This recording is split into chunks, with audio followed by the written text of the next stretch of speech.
घ्यायचा, बेस काढून टाकायचा, आवाज कडक करायचा, वरची भोंगी कमी करा, इथं शार्पनेस द्या.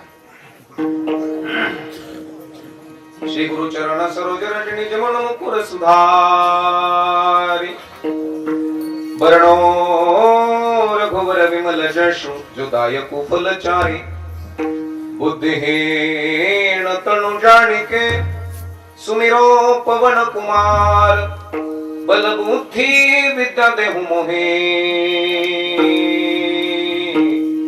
हरवु क्लेश विकार.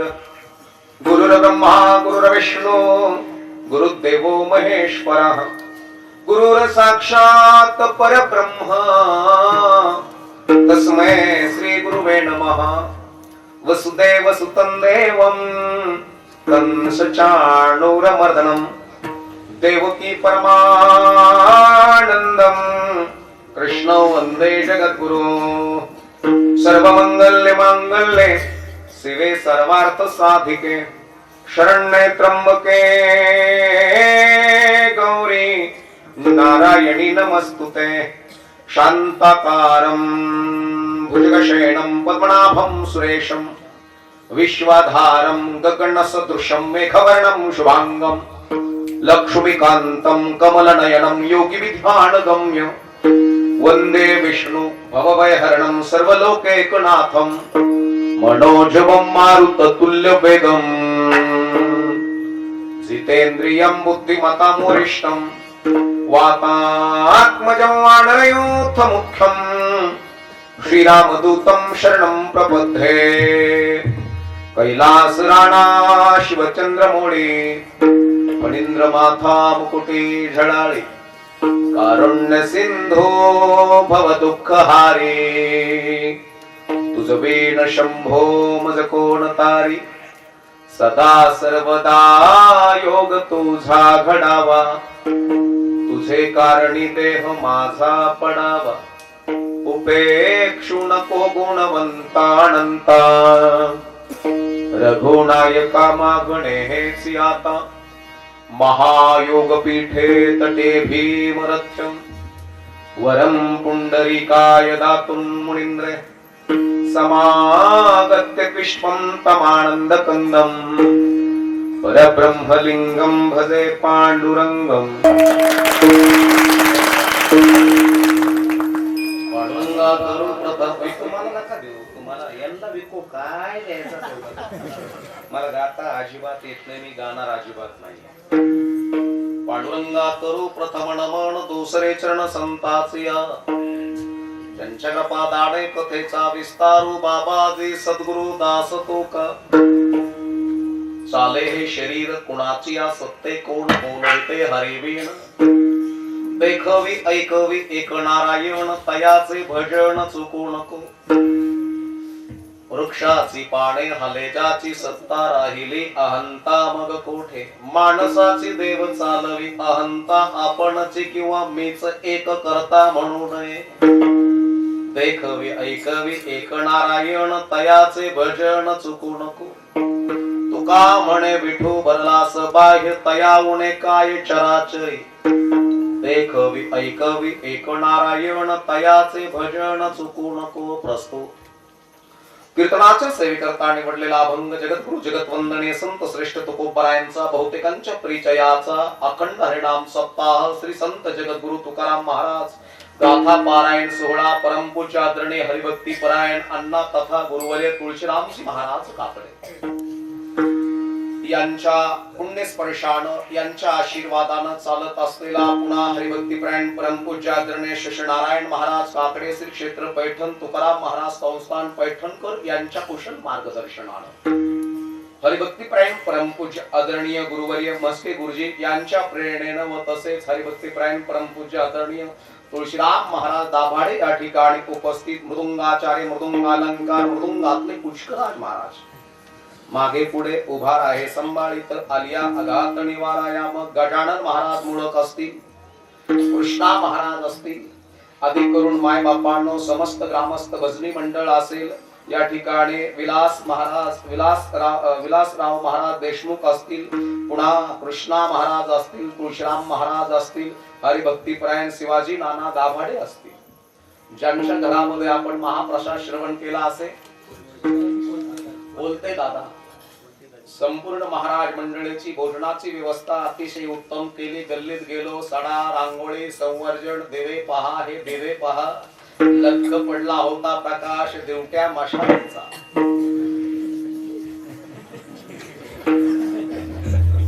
सुंदर अशी सुबत्ता, गावातली प्रसन्नता. सरपंच असतील, अधिकरून तरुण मित्र मंडळी असतील, माता भगिनी, पुरुष वर्ग, आबाल वृद्ध, संपूर्ण तरुण मित्र मंडळी, त्यांच्या पाठीमागे जे जांबुवंतासारखे उभे, त्यांच्या चरणावरती नतमस्तक आहे. जांबुवंत जिथं असतं तिथं हनुमान असतं, आणि जिथं हनुमान असतात तिथं भगवान प्रभू रामचंद्रजी असतात. आणि म्हणून तुमच्या पाठीमागे जांबुवंताची शक्ती उभा म्हणजे बरं नाना असतील, आधी करून संपूर्ण जे वृद्ध माणसं असतील त्यांचा हातभार तुमच्या पाठीला, आणि म्हणून तुम्ही उड्डाण घेण्याच्या तयारीत बरं का सरपंच. आणि म्हणून माता भगिनी, पुरुष वर्ग, आबाल वृद्ध, सुंदर असं नियोजन, चांगल्या प्रकारची नाव ज्ञानेश्वर साऊंड सिस्टीम या ठिकाणी उपस्थित. पुन्हा युट्यूब चॅनल वाले जवळजवळ 8-9 चॅनल या ठिकाणी उपस्थित आहेत. दहावा तरी मेळा लागला तिथं खाली, असं काही हरकत नाही. माझ्या समवेत आलेले सुंदर चाल गायलेले प्राध्यापक प्रतापजी महाराज, पुन्हा तुषार महाराज आदी करून भोजनाकरता उपस्थित होते. संपूर्ण महाराज मंडळी, पुन्हा हरिभक्तीपरायण मृदुंगाचार्य, मृदुंग अलंकार, मृदुंगातला पुष्कराज कृष्णा महाराज बोबडे पण उपस्थित आहेत. स्वामी या ठिकाणी उपस्थित आहेत, तबलजी या ठिकाणी उपस्थित आहेत, आदी करून महाराज मंडळी उपस्थित आहेत. चाले हे शरीर कुणाची असते, कोण बोलविते हरी वेळ. बाबा, हे शरीर चालत नाही, याला चालवायला लावणारा तो आहे. हे बोलत नाही, याला बोलवायला लावणारा तो आहे. आणि हे बघत नाही, याला दाखवायला लावणारा तो आहे. तू म्हणता महाराज बोलत नाही, मग बोलतो कसा? आता इथनं बोलतो, माहित आहे ना, या माईक मधनं बोलतो, आवाज साऊंड मधनं येतो. बाबा बरोबर आहे मुळत महाराज. इथून बोलतो, आवाज साऊंड मधनं येतो, इथला आवाज बंद केला. आता बोलतो इथून, आवाज येतो इथून. जसं ह्या माईकचा ऑपरेटिंग करणारा तिथे आहे, त्याचा ऑपरेटिंग करणारा ऑपरेटर तिथे आहे, तसं या पंचमहाभूताच्या माईकची साऊंडिंग करणारा, याचं ऑपरेटर करणारा, याची ऑपरेटिंग करणारा ऑपरेटर कुठे आहे? ह्या ऑपरेटर बरोबर जर आपली ओळख झाली तर शरीर कळतं, अन्यथा नव्हे. आणि म्हणून मायबापांनो, हे शरीर चालत नाही, याला चालवायला लावणारा तो आहे. हे बोलत नाही, याला बोलवायला लावणारा तो आहे. म्हणले बोलत नाही म्हणजे कसं? आता हे मी बोलतोय, पण बोलविता धनी वेगळाची. बोलवणारा कोणीतरी आहे. एक जण म्हणला, पाये चाले हे शरीर पायाची आहे. पायाच्या सत्तेनं शरीर चालतं. आणि मग म्हणलं मड्याला सुद्धा पाय राहतात, मग चालत का? शरीर जर पायाच्या सत्तेनं चालत असेल तर मड्याला सुद्धा पाय राहतात, मग चालत का नाही? चालवणारी शक्ती निघून गेली. बाबा माऊली फार सुंदर सांगतात, जो नयनाचे नयन, जो डोळ्याचाही डोळा आहे, जीवाची जीवाच आहे, आणि जो पायाचाही पाय आहे तो देव. आता देव जर बघायचं असेल तर कसं? आता हा कान का अवयव? काय वाटतं? बोललं भाषे कीर्तनात, मग कान कुठे आहे? हा जर अवयव आहे तर मग कान कुठे? जो कानाचाही कान आहे तो देव आहे, जीवाची जीवाच आहे तो देव आहे, आणि जो दृष्टीची दृष्टी आहे तो देव आहे बाबा. आणि म्हणून चाले हे शरीर कुणाची असते, कोण बोलविते हरी विण. हे शरीर चालत नाही, याला चालवायला लावणारा तो आहे. आता शरीर जर पळून घ्यायचं असेल तर जन्माजवळ जावं लागेल. आणि मग मला सांगा, जन्माला येताना आपण एकटे आलोत का दोघं आलोत? किती आलात? किती जन्माला एकटे आलात का दोघं आलात? मोठी गंमत आहे. परमार्थ कळणं म्हणजे झोपणं आहे बरं का. जन्माला येताना एकटे आलात का दोघं? काय वाटतं? काय वाटतं आहे? जन्माला एकटे का दोघं? बोला की. एकटा जर म्हणला त्याने हातपाय हलवलेच नाही, लोक म्हणतील याला पुरून टाका. काय म्हटलं मी? जन्माला जर एकटा आला आणि त्याने हातपाय हलवलेच नाही, लोक काय म्हणतील याला पुरून टाका. मग जन्माला येताना एकटे आलोत का दोघं आलोत? दोघं, देह आणि जीव. देह आणि जीव आला. इकडं देहाचं नाव ठेवलं का जीवाचं? काय वाटतं? बोला की. देहाचं नाव 12व्या 13व्या दिवशी ठेवलं. मावशी किंवा आत्या गाणं ओरडली आणि कुर्र तुझं नाव ज्ञानेश्वर आहे. ज्ञानेश्वर नाव देहाचं ठेवलं का जीवाचं? देहाचं. ग्रॅज्युएशन कंप्लीट झालं, याचं ग्रॅज्युएशन कंप्लीट झालं, त्याचं लग्न लावलं. इकडं लग्न देहाचं होतं का जीवाचं होतं? मोठी गंमत आहे बरं का. काय म्हटलं तुम्ही? लग्न देहाबरोबर का जीवाबरोबर?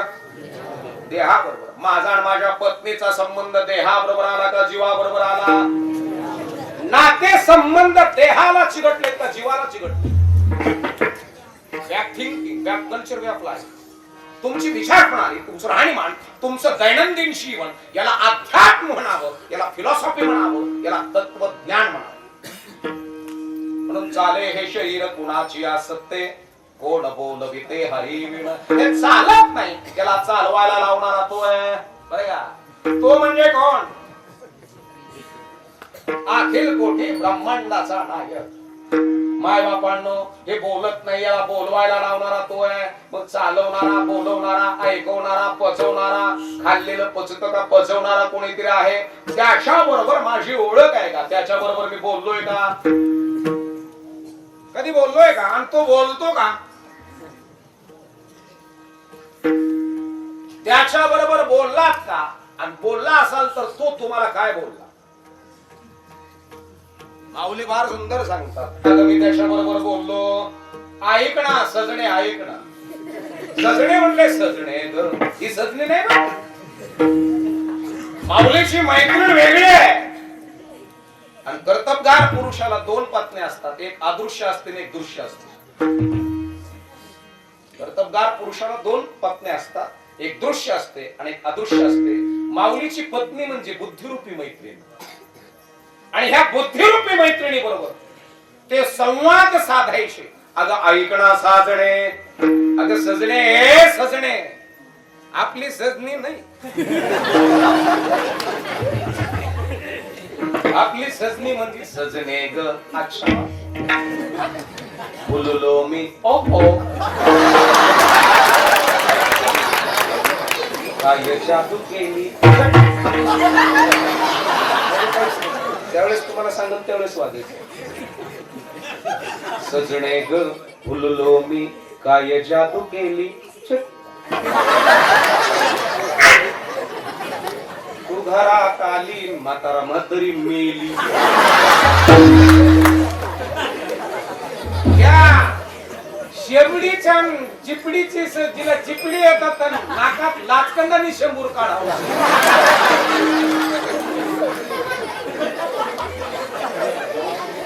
ही सजनी.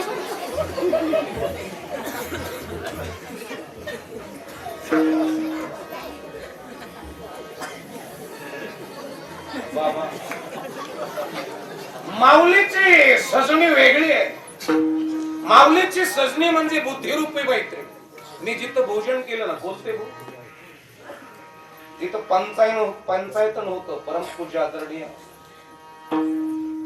स्वाध्याय प्रणित पांडुरंग शास्त्री आठवल्यांचं, आणि त्या दिदीचं एक, दादांचं एक शब्द आहे, तुम्हाला तुमच्या पोरांची हेअरस्टाईल बदलायची का हेअरस्टाईल? तुम्हाला तुमच्या पोरांच्या डोक्याच्या केसाचं वळण बदलायचं का डोक्यातले विचार? ज्या घरामध्ये विचार बदलले जातात त्या घराला शरीर चालवणारा कळतो. आणि ज्या घरामध्ये म्हणजे घेणं देणं कंदील लावून येणं, येड्याच्या खिशाला 3-3 पेन,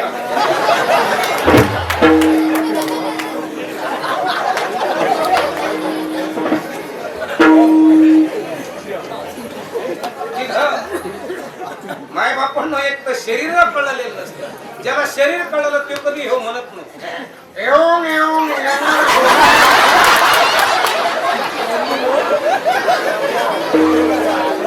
ज्याला शरीर कळलं ना माय बापा, तो कधीच असं म्हणणार नाही एक ठोक्यात पाहिजे.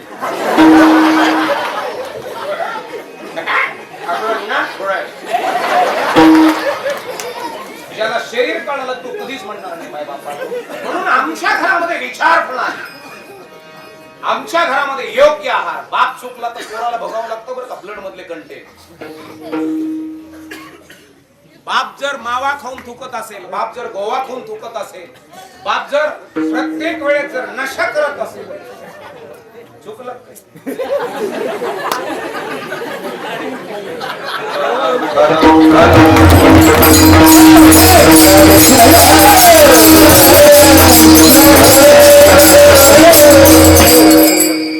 बाबा, हे माझा शरीर आहे, माझ्या आज्याची, माझ्या आजीची, माझ्या पंजाची पुण्य आहे, म्हणून मी तुमच्या समोर हे दगड पण उभं आहे तुमच्या समोर.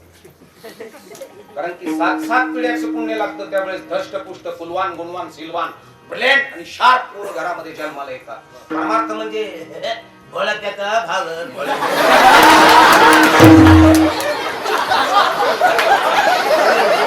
काय भोळ्याचं आणि अडपटाचं मूर्खाचं नालायकाचं थोडंच आहे.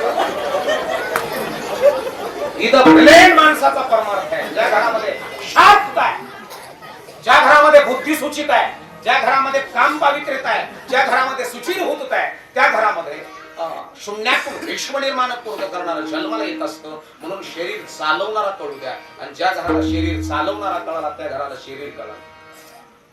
मला सांगा तरुण मित्रांनो, चांगल्या प्रकारची कुस्ती म्हणजे दंड तरुणपणे ठोकतायचं म्हातारपण. एका पायाने माती आगम्यात जाऊन कुस्तीच्या आखाड्यात जाऊन इकडं लक्ष पोहोचायचं, कुस्तीच्या आखाड्यात जाऊन दम थोपटायचं आणि एका पायाने माती उतरायची म्हणजे हे ताकदीवालेच का? म्हणजे ही ताकद तरुणपणे प्राप्त होती का वृद्धपणे? चांगल्या प्रकारचं मृदुंग तरुणपणे का वृद्धपणे? चांगल्या प्रकारचं गायन तरुणपणे का वृद्धपणे? चांगल्या प्रकारची शेती तरुणपणे का वृद्धपणे? चांगल्या प्रकारचं शिक्षण तरुणपणे का वृद्धपणे? चांगल्या प्रकारची नोकरी तरुणपणे का वृद्धपणे? लग्न या सगळ्या गोष्टी तरुणपणे. परमार्थ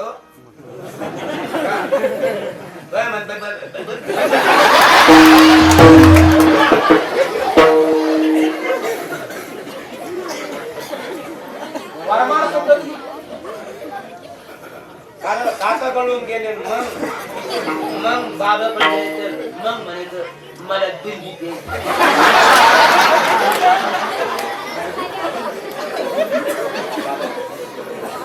अरे संपून गेलं, हिलॅलेटमेंट संपलेली ही गाडी.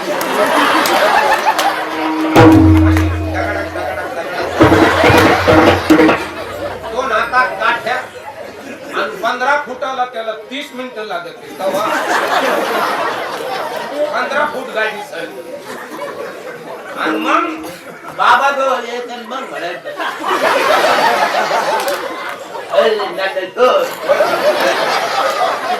मला म्हणतो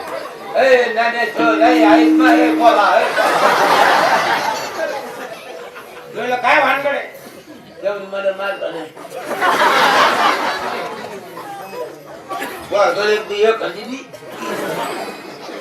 मी द्यायला मोकळा. पार पाडून गाडी पेट्रोल पंप पर्यंत लागली, आणि आता काय टाकी फुल कर. तो मला म्हणला तू आपल्या गावात हे बोल बोलत मान काल बोलत खरा सांगा. दिल्ली मी म्हणलं रावटे जवळ ढ्यांडाळायला येतो का तुम्ही?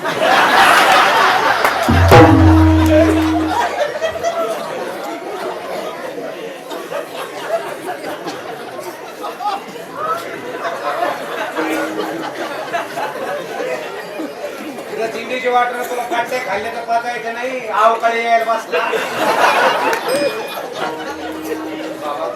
हे शरीर जोपर्यंत स्टँडर्ड आहे, तगड आहे, तोपर्यंत ज्ञान डाउनलोड करा. माऊलीला कधी कधी हसू येतं, रिटायर झाल्यावर सक्तीचे वर्गणी गोळा करणार लई आहे.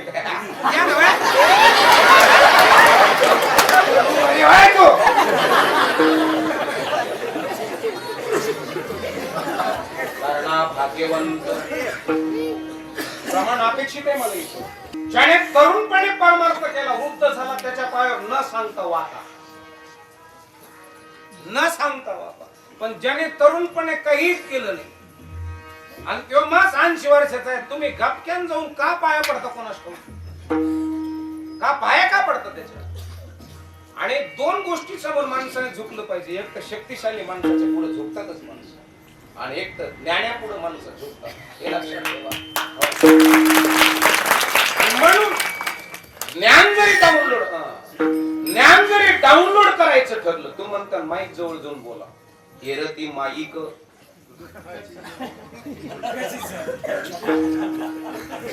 म्हणजे चांगल्या हे नाही, घशाच कॅन्सर केलेला. वेदांत वाचस्पती जगन्नाथ महाराज बाबा केवळ माईक म्हणजे हे माईक काय तुम्हाला काय सोपं नाही माय बापा, हे फार अवघड आहे. ते सकाळी 2 तास, संध्याकाळी 2 तास ते चुंबक यायचं खेचून घेत सगळं, घशाला कोरड पाडत. आणि म्हणून एक लक्षात असावं, परमार्थ तरुणपणे असावा, वृद्धपणे काम चांगल्या प्रकारची शेती तरुणपणे केली तर वृद्धपणे पिकते. आता माय बापांनो, आमच्या घरामध्ये परमार्थ असावा, परमार्थ बाह्य स्वरूपाचा नको, अंतर स्वरूपाचा असावा. आता मी बाबावानी दिसतो का बाबा हाई? काय वाटत तांदळाचे कंडळे काठ आहे